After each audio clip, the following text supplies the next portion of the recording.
Hello students, welcome to biology e-learning classes, and today we will start with your first chapter in biology, that is diversity in living organisms. Now, what is basically living?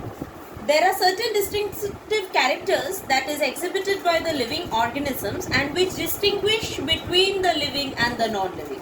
What are these characters? These are growth, reproduction, cellular organization, metabolism, consciousness, response to the environmental stimuli, self-replication, self-regulation, evolving and interacting systems. We'll discuss the first characteristics, that is the growth in details. Now, growth is usually referred to increase in mass and increase in number of individuals. Now, the unicellular organisms usually undergo cell division, the simplest form of cell division, that is mitosis. Now, most of you are familiar with what is cell division. Cell division is a process of increasing the number of cells by the process of mitosis and meiosis. We all know that that there are two types of cells present in our body, that is the germ cells and the body cells. The body cells usually undergo mitosis while the germ cells undergo meiosis and mitosis both. The details of mitosis and meiosis we will go through in your next chapters. Now, multicellular organisms, that is the higher organisms, usually undergo cell division, that is mitosis and meiosis both. In case of plants, the growth by cell division occurs continuously throughout their lifespan, while in case of animals, the growth is seen up to a certain age. However, in few animals, cell division occurs in certain tissues to replace the lost cells. Generally, the increase in body mass is considered as growth. Increase in body mass usually refers to the increase in volume of an organism. It may or may not be visible always, but an increase in number refers to the increase in size of an organism, which is always visible in any living organism. Next, we'll come to the next characteristic of living things, that is reproduction. The process of production of progeny possessing features more or less similar to those of parents is called reproduction. Usually, the living organisms reproduce by two types, that is sexual reproduction and asexual reproduction. The unicellular organisms or the lower organisms usually undergo the simplest method of reproduction, that is asexual reproduction, where no involvement of gametes takes place.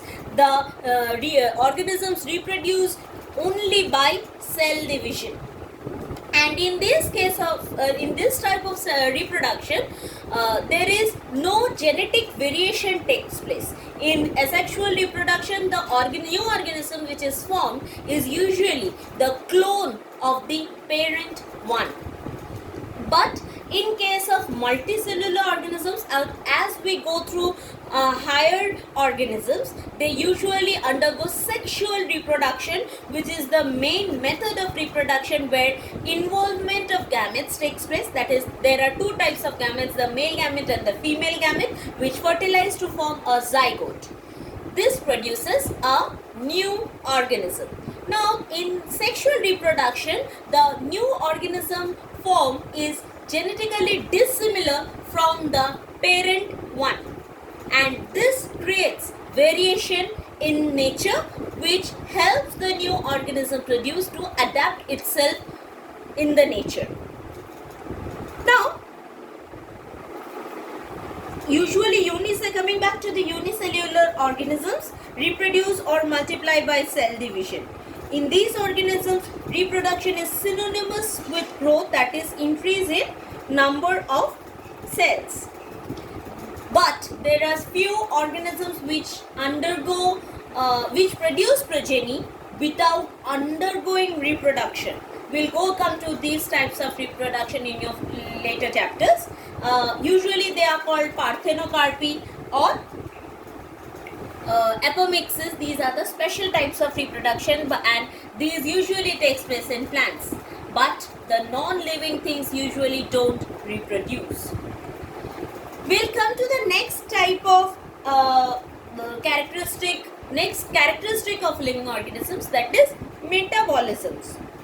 All living organisms are made up of chemicals which are called the biomolecules. These biomolecules are constantly being made and changed into some other biomolecules, and these conversions are the metabolic reactions. That means all the chemical reactions which has been taking place in our body that are known as to be the metabolic reactions. Okay, some isolated metabolic reactions, these can be demonstrated in vitro. What does in vitro mean? In vitro means inside the test tube, not in human body but inside the test tube.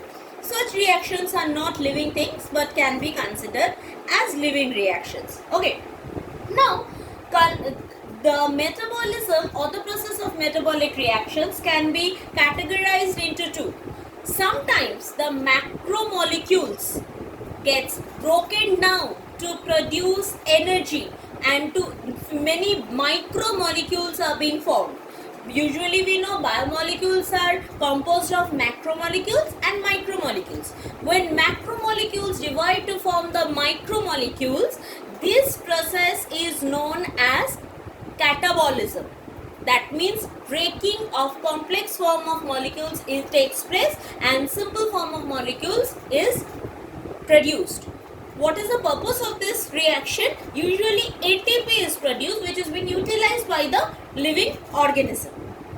Now, and sometimes also the main example of catabolism is respiration. You all are familiar with respiration. So respiration is the best example of catabolism. Now, next is sometimes the organisms don't need much energy, and the micromolecules usually convert into macromolecules as well. Okay, this process is known as anabolism. That is, all the micromolecules combine to form a big macromolecule. Okay, the best example of anabolism is photosynthesis or preparing of food in an organism. The non-living things usually don't undergo all these features. We'll come to the next characteristic of living organism, that is consciousness. All living organisms from prokaryotes to most of the complex eukaryotes usually have the ability to sense the surroundings or environment and respond to these environmental stimuli, which cannot be physical, chemical or biological. Okay, now all organisms are aware of their surroundings. Human being is the only organism to have self-consciousness. What is self-consciousness? That is to be aware of himself. It knows about himself. Okay, consciousness so becomes the defining property of living organisms. Now, plants also responds to stimuli, like it responds to light, water, temperature, etc. Photoperiod is the time required for a plant, the amount of light required for a plant, and this photoperiod also influences the process of reproduction, especially for the seasonal breeders in case of plants. Now, next, these were all the characteristics of the living organisms which distinguish between the living and the non-living organisms. Coming to the diversity, what does this diversity mean? Diversity means variety. Variety of anything. Like whenever we go to a shop also, we to buy new dresses, we need to find, everybody look for variety of dresses, right? So in case of plants and animals as well, there are variety and there is diversity. Okay, a very large number of living organisms are present in this earth. The number and types of organisms present on earth is called biodiversity. Each different kind of organism represents a species. Now, since to study all these diverse organisms, since the study of each one of the organism will be very difficult, so we need to classify these organisms. So that means we need to study the similar characteristics between them, the dissimilar characteristics between them. We all know that each organism is different from each other, though every species of organism possess the few similar characteristics, right? Now, what is the basic need for classification? That is, living organisms are classified into categories so that they could be named, remembered, studied and understood, and they could be recognized worldwide. Okay. The first thing we need to know to characterize or classify an organism is nomenclature. Now, the local names of plants and animals often vary from place to place, right? Even within a country as well.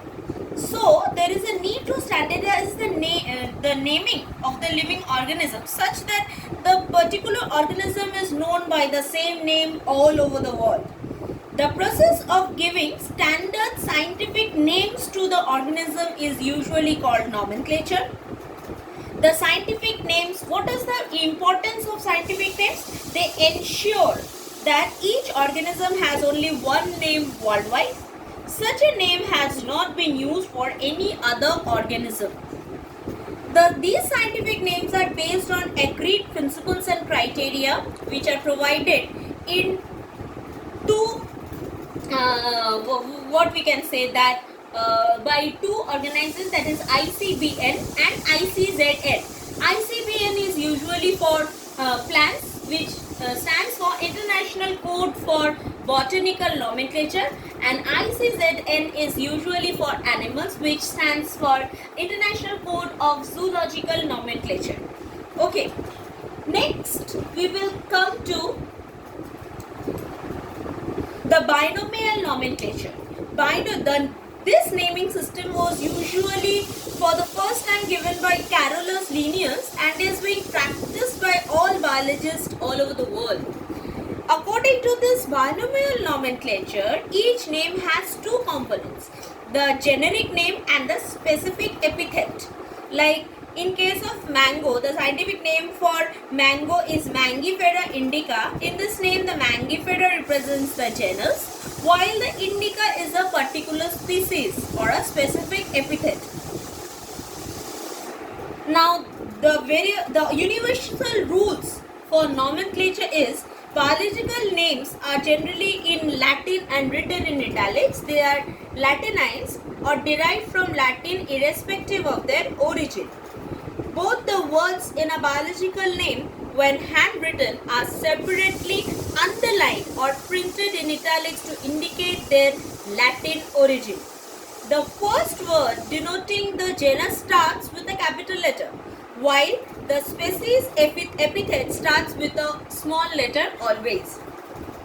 Okay, these are the various the universal rules to write a scientific name. So be careful while you write the scientific name.